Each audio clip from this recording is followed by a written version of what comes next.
Ano ba Papa Joms ng next episode ng Joke Car? Next episode bro. Anong gagawin mo? Kasi yung nakaraan, parang malungkot ka. Oo nga. So, ayun pa rin. Tuloy pa rin pala.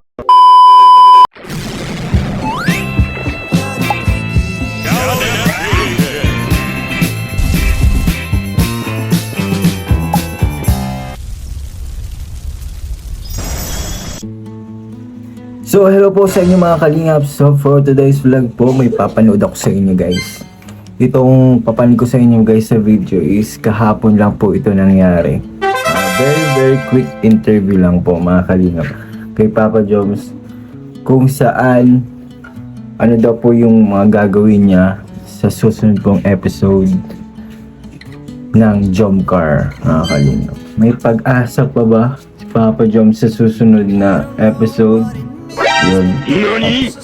So ang huling part mga kalingap ay yung serye nila na part 80, kung saan guys sumabog daw si Kalingap Jomar dahil sa mga nangyari sa kanila between Carla and Papa Joms. Yun nga, dahil sa sobrang daming mga bashing, sobrang daming mga sinasabi sa kanila, against sa kanila. Yan, na dumating sa punto na gusto na lang ni Papa Joms bigyan si Carla ng isang tangible things, yung nahawakan na from velvet box, para mag-signify sa kanila na talagang legit sila. Pero yun nga, hindi yun ang pinakarason para maging okay sila sa harap ng viewers or supporters.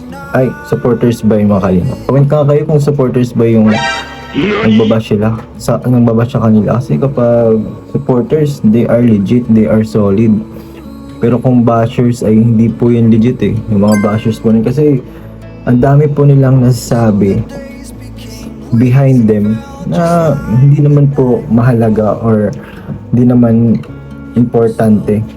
At hindi naman din kailangan paglaanan ng oras kasi they are matatag. So kapag sinawag na matatag, kaya po nilang lagpasan lahat ng mga struggles nila.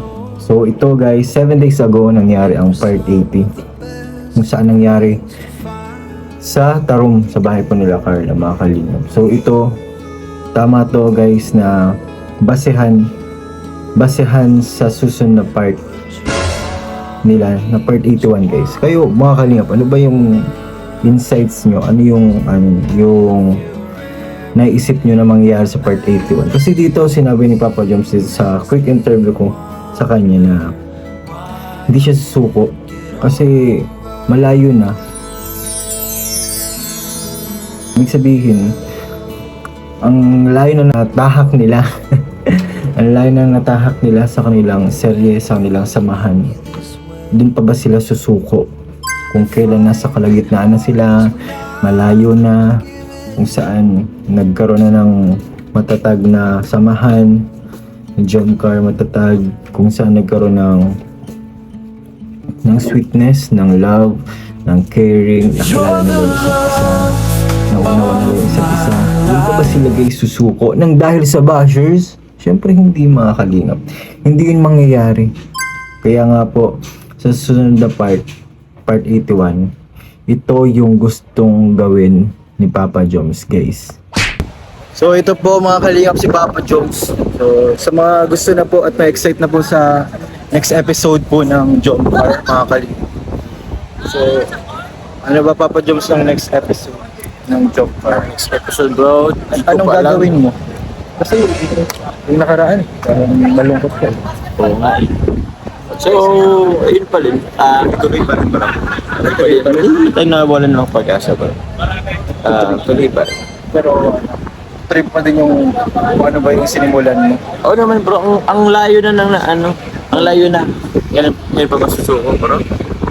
Malayo na, pero malayo pa. Malayo pa. Ay, malayo pa, pero Baka malapit na. Baka malapit. Lapit na. Sige. Grabe. Sige, Papa Joms, thank you ha. Sige. Yung abangan niyo po mga kalingap. Abangan niyo po. Next episode po. Sana kang panghinaan ng loob. Ay, thank you bro. 81 na pa po. Part 81 ang sunod-sunod. Oo nga po. Kang panghinaan ng loob, saka mga issue. Hindi naman yun. Oo. Alam ko mas matatag ang job card. Kaya tinawag silang job card matatag kasi nakahawakan nila yung pangalan. Grabe. Natawa lang bro, matatag lahat matatag. Dahil yung matatag, it's yung matatag. Yes, lahat matatag guys. Thank you mga Joms. Thank you, bye-bye. Thank you. At ayun nga po mga kalingap, napanood niyo po di ba yung quick, very very quick interview kay Papa Jobs kung ano yung gusto niyang mangyari. Hindi ko na po kasi medyo pinatagal yung interview kasi medyo ramdam ko pa sa kanya kung gaano siya kalungkot sa nangyari. Which is yun nga po sa part 80 na nangyari po sa Tarom, yung naiyak siya at naluha. Naluha na, naiyak pa at ang maganda dun guys na nagbigay po siya ng magandang saloobin yung kay Carla. And pinakamaganda po dun kay Carla guys, hindi lang po siya walang ginawa, kundi pinabahagian pa ni Carla si Papa Jones ng magandang suggestions, magandang gagawin sa future. Maganda po dito mga kalingap, as the time goes by nakikita po talaga natin si Carla na talagang uma-advance ang kanyang tawag dito, yung personality guys. Mas nakikilala natin siya, mas na-handle niya yung situation kahit ganun yung mga nangyayari sa kanila, kahit may mga bashing, may mga sinasabi sa kanila against them, di ba? Masyado po silang matatag guys, parang hindi po talaga sila matitibag anumang mangyari sa samahan po nila. And ang pinakamaganda po dito sa mensahe po ni Papa John is talagang may assurance talaga tayo, yung mga supporters po, na talagang may pangahawakan po talaga kayo na hindi po siya susuko. Sa kanya na nga po nagsabi, sobrang layo na nila, susuko pa ba?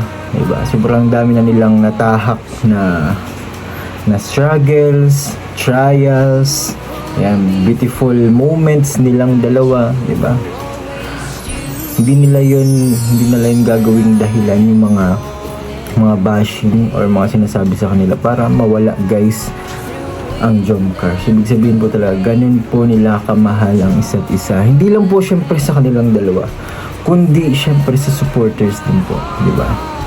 Mahal din po kayo nila, mga supporters po ng Jomcar.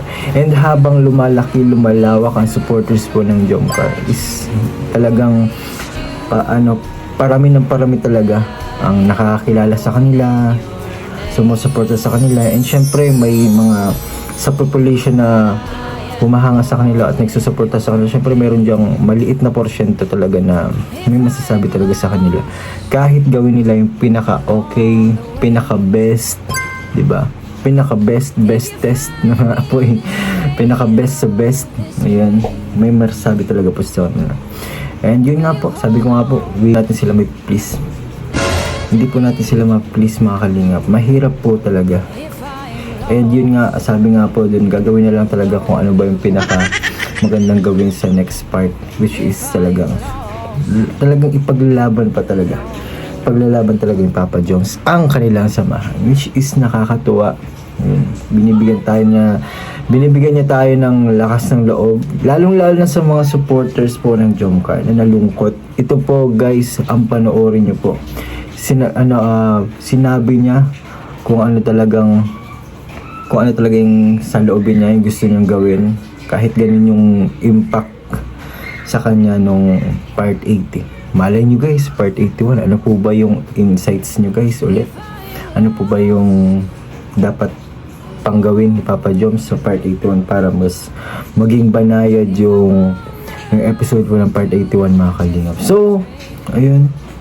And syempre, nabanggit din dito ni Papa Joms yung about sa maling information na nakakala po namin na grabe po, napaka-wrong and po ito, dangerous po nito. Kasi pwede po tong pwedeng maraming manood. Nakaka-alarma. Misleading information po ito mga kalingap, which is grabe to. What if may makapanood nitong kaklase ni Carla na issue sa kanila ni issue sa kanila Kuya David, diba? Sobrang grabe po yun. Parang po yun sa mental health po ni Carla. Kung sakaling hindi po siya palaban, kung talagang ano siya, hindi niya kayang harapin yung mga ganun problem. Pwede po siyang maapektuhan ng sobrang lala kung hindi po siya matatag ngayon. Yung mga kaling, pwede siyang magkaroon ng mental mental illness, mental condition kung saan madedepress, too much fear, malulungkot ng dahil lang sa ganong issue. Kaya po, sana po kapag po nagkaroon ulit ng mga ganong kinds of vid na napaka-misleading, and po, don't hesitate to report them po. Don't hesitate to mass report. Ayan po, dahil may mga GC kayo and may mga groups, ayan po, send nyo po agad yung links na yon, and sabay-sabay po tayong i-click ang report. Yan po, i-report po natin dahil napaka-misleading po nito. Hindi lang po si Carla ang maapektuhan nito, kundi sila Papa Joms, parents po ni Carla, ayan, pinsan, and so on and so on. Marami pong maapektuhan po nito. Domino effects po ito, mga kalingap, kung hindi po ito matutuldukan. Kaya po, mga kalingap, sa tulong nyo po ng pag-report, malaking tulong po yun, mga kalingap, para maiwasan na po yung pag-share ng mga ganong misleading information na below the belt na, mga kalingap. Ito ay hindi po talaga kaya-aya, hindi ito katanggap-tanggap, mga kalingap. And syempre, ayun po sa mga nakaabot po sa duration na ito, mga kalingap, ng aking vlog. Maraming salamat. Don't forget to hit like, subscribe, and share po ng ating vlog for more vlogs, videos. Ayan, mga kalingap. Thank you po. And help me to reach 100k subscribers, mga kalingap. Malapit na po. So, ayun, mga kalingap. Comment po kayo kung ano pa po yung gusto nyong suggest sa Tambalang Jump Car, and gagawin po natin interview man or kung ano pa man po about sa issues. Ayan, natanong na natin kung ano yung part 81 na gagawin niya, ayan, gagawin din natin. So yun, nagawa na natin. So yung mga kalingap, God bless us all.